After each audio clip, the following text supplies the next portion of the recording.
Welcome to another Founder Wisdom Pod with Field Garthwaite with us today. Field is co-founder and CEO at Iris TV. We're going to talk about AI and videos today. This pod is brought to you by podpire.com. That's my podcasting agency. If you want to start, scale, be invited to podcasts like this one, go to podpire.com or search me up on Google, Charles Cormier.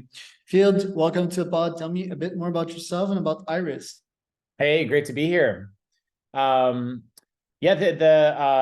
The company Iris TV is one that I co-founded with Richie Hayden, and we're in short, we're turning videos, TV shows, movies, podcasts into structured data. So we're part of this new trend of AI technologies kind of disrupting many different spaces, but we really focus on what we call video level data. And making it structured using all of the market-leading AI tools for computer vision. And we store an immense amount of video on our core technology, which is called the Iris ID. There's an immense amount of data on every single Iris ID. And the Iris ID is a data container that stores all that information and then hashes it on a small string. So we can move it around the internet in a really efficient way. So we're helping really improve the overall television, video, streaming, CTV, video advertising experience is the first market we're focused on by helping to match ads and content, similar to the way that you see, ads on Google AdWords, right? When you're searching for something, get matched, like you're searching for a trip to Vancouver or, traveling to CDMX, and you will see relevant advertisements from advertisers who want to target you at that exact moment. We're making that possible at the exact moment that you're watching relevant video. And we do that at massive scale, hundreds of billions of video views a month for all of the leading broadcasters, OEMs. And it's very cool because it's all real time, but it's all privacy first. So all of this data, we don't need to know anything about the viewer. And we never do, but we do know that you're watching Star Trek and that's sci-fi, and it also has these actors in it. And it's also about kind of these emotions, and it has, these different elements that are brand safe. And so that data then is available at scale to all of the different ad platforms out there that can use that information for targeting or for measurement. Interesting. How much do you charge for that? Is it like an API or an SDK? What's your pricing model? How do you make money?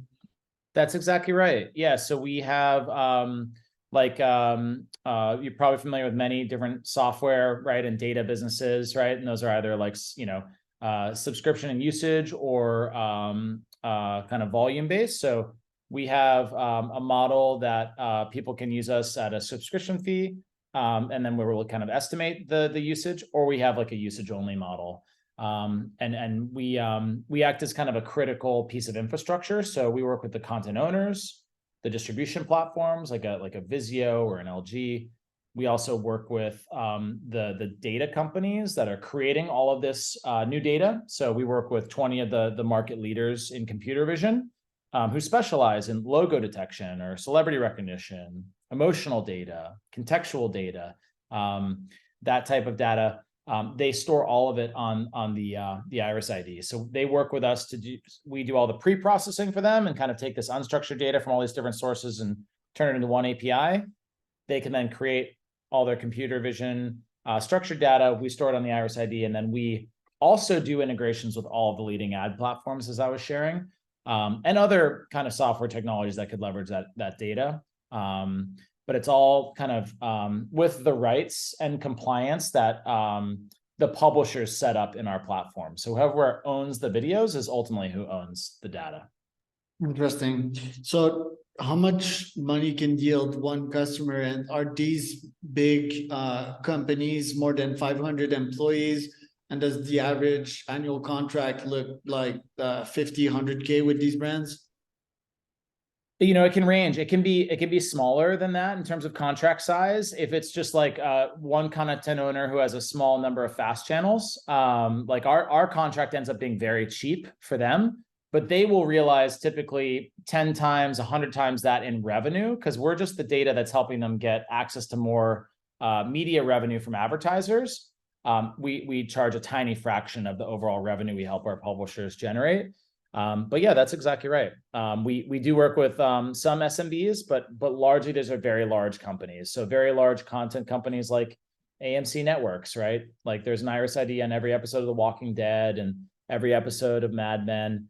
And on that ID, we're storing all this structured data that allows AMC to sell their ads for higher rates. And so, yeah, companies that are larger like that, and then all of the ad platforms we work with typically have, yeah, like, anywhere from like around 100 employees to thousands, ranging, companies like AppLovin, Google, Amazon, the Trade Desk. There's some of these very large entities. Right. So as the consumer, I'm watching The Walking Dead, and let's say that there is a scene in which there's like fancy clothing, then Gucci could pop at that moment. Is that like how it would work? And then it would allow the Walking Dead people to contact Gucci and say, hey, we have an ad spot for you? Exactly right. Yeah. So it kind of, the key, there's been a lot of challenges around that. But what we're doing is making the data standardized, interoperable, very consistent at massive scale. That's really important for big advertisers like Gucci, right? Or take, a brand like Modelo, right? Now the biggest beer brand in the US. They could target anytime that there's a beer that pops up in The Walking Dead, right? Or any other TV show. And it could be a specific beer or kind of any kind of like alcoholic beverage. They can make sure that Modelo is showing up in the next ad break. Or similarly, like you could see something like there's now like the CBD seltzers coming out, right? And big liquor brands moving into that. So you could actually see kind of like, okay, there's actually CBD and marijuana brands that in all the states where it's legal, they're targeting anytime that someone's talking about alcohol because they want to go take that market share. All those capabilities are now possible because we're standardizing the data. And just to give you a sample of like why it's sometimes like totally unstructured. So Walking Dead is on the AMC app, but there's also a Walking Dead Universe FAST channel. And FAST stands for free ad supported streaming. Those are the channels that you see for free on your Samsung TV or your LG TV or Pluto or Roku. There's hundreds of endpoints that receive those channels, right? One of our partners, Plex, has built one of the greatest user experience in CTV, and they have a ton of these channels too. So Walking Dead is kind of a big universe, and the team at AMC might have really good metadata on it, but then maybe our friends over at one of the OEMs, they just call it horror, or one calls it zombies, and one it calls it all caps zombies, another calls it zombies, but they misspelled because they were typing fast. All that metadata kind of comes to the platform like the Trade Desk, and they have a really hard time decisioning on it because there's so much diversity across so many endpoints. So very simply, the Iris ID just kind of normalizes all of it. Then wherever someone's watching The Walking Dead, and if they want to target horror, or they want to target, like we said, the beer, that's in that show, or it's in all these other shows, they can do that in a standardized way. Right. I mean, the opportunities are just endless, like selling ice cream while people are watching Netflix or food, and like you mentioned, beer, or buy something on an impulse, right? Like they're seeing this nice golf set, and we could even track that in real time. And soon we're coming in the world of instant delivery, right? So it's like you need to take advantage of that serotonin gap while the person is buying impulsively, sort of. So lots of money to be made in that field. You've been running that business for a decade now. It's probably a 5, if not $10 million business. Do you want to exit anytime soon? Yeah, bigger than that. And we started as a consultancy. So we were one of the first companies building apps for like Panasonic TVs, and built a really cool app called Moving Art. Now all the content's on Netflix. So highly recommend checking out Moving Art if you just want to put something on like for the background. It's like the best. Louis Schwartzberg, really great filmmaker. We built an app for them and Panasonic early on that was like Pandora for video. You could turn on forests, or you could turn on, flowers, or whatever you want. It would just be that on your screen. It was cool. And then we started, developing applications for a lot of different types of video companies. Then ended up building a software product that we kind of sold to publishers and broadcasters, and it was a recommendation engine. So if you ever saw this in a video player, we were the first ones to build that for HTML5 video. HTML5 video is the kind of lower file size, but high resolution format that's really taken over the web ever since kind of the death of QuickTime and some of these other kind of players that were playing back video using Flash video. So we were one of the first companies doing interactive recommendations. If you've seen little pop-ups in the corner of your screen too, that's like our claim to fame. We invented that. Like a lot of people use that now, but it's not a technology you can really protect and license. It's pretty ubiquitous, but it's a cool one. And we actually evolved out of that because we got so good at structuring and normalizing data that this opportunity to help with really like what's the kind of privacy first kind of way of developing products. This changes that were occurring with data laws in Europe first, right? Now California, all over the world, there's these new data laws really limiting the types of consumer data that you can use to target ads. And this is a good thing for consumers. It's a good thing overall. We shouldn't be kind of just taking consumer data and just making it freely available to whomever wants to use it. So we started getting asked by our customers to develop solutions that were kind of doing contextual ad targeting for video because we were already plugged in their infrastructure.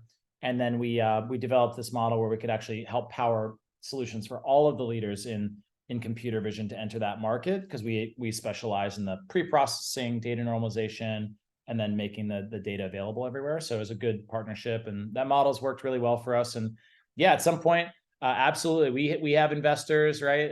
Like Intel Capital, ABS Capital, Aerium Ventures, great fund, and Ari Papar is a great podcast with partner there, Eric Franchi, that I highly recommend checking out, called Marketecture. But they great backers behind us, Progress Ventures and others, Quest Venture Partners.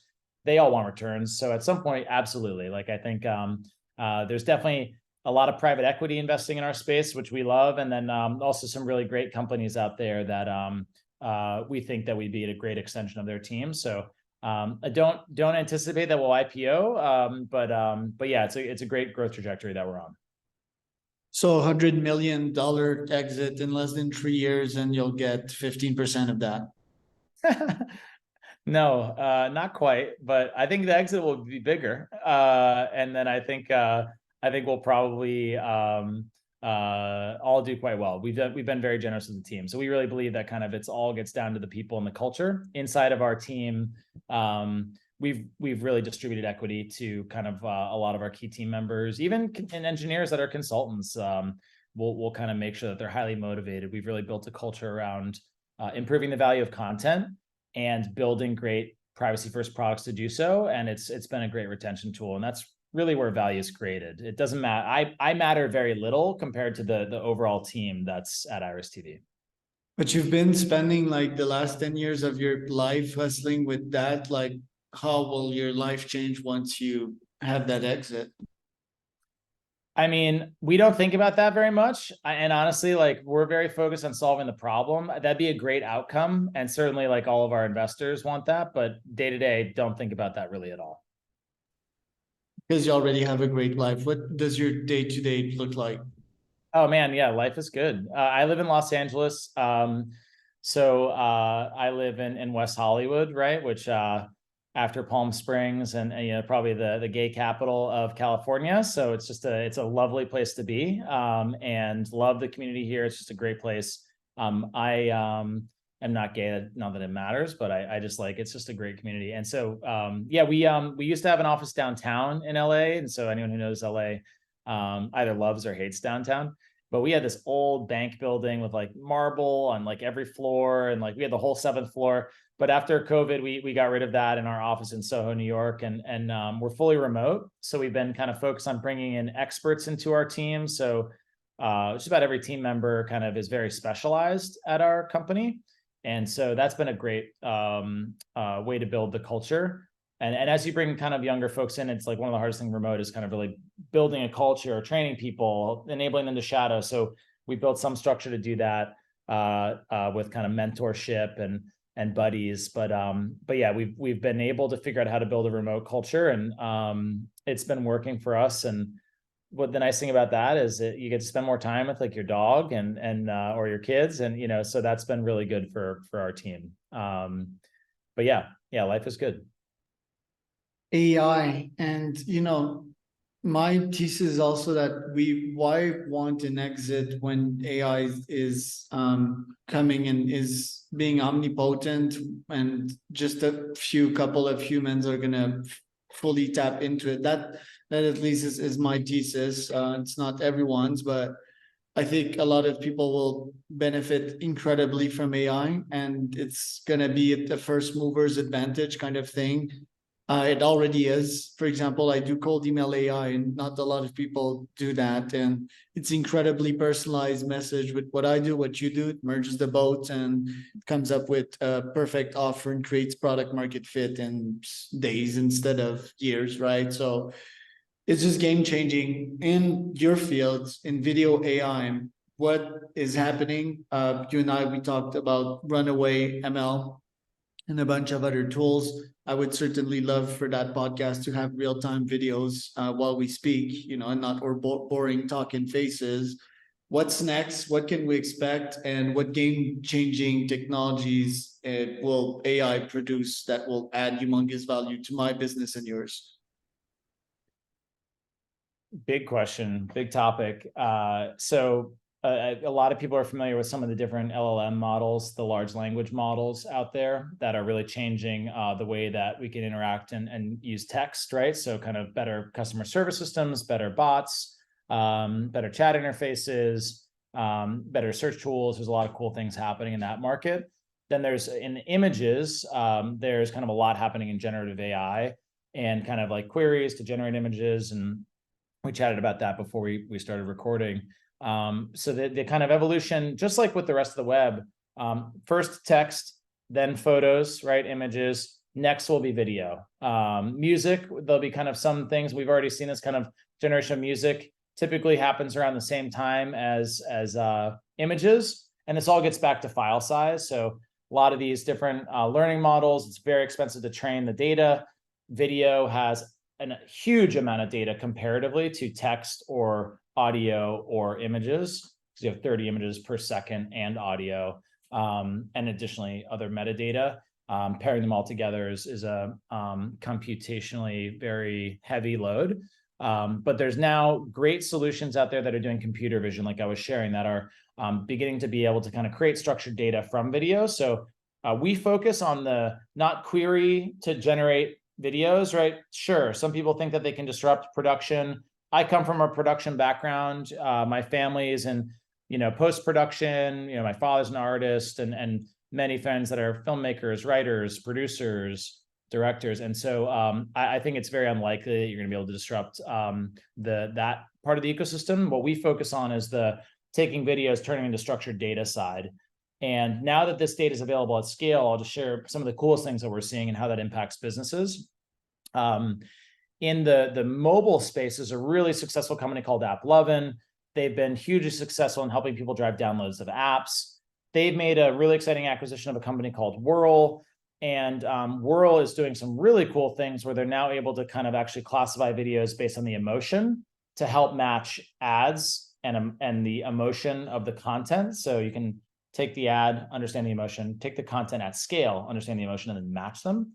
And it's driving really incredible results. And so definitely recommend looking into that. And there's also really exciting players in retail media who understand kind of if you purchase something across all these different places that you can place ads and place products, Amazon, Walmart, Target, Instacart.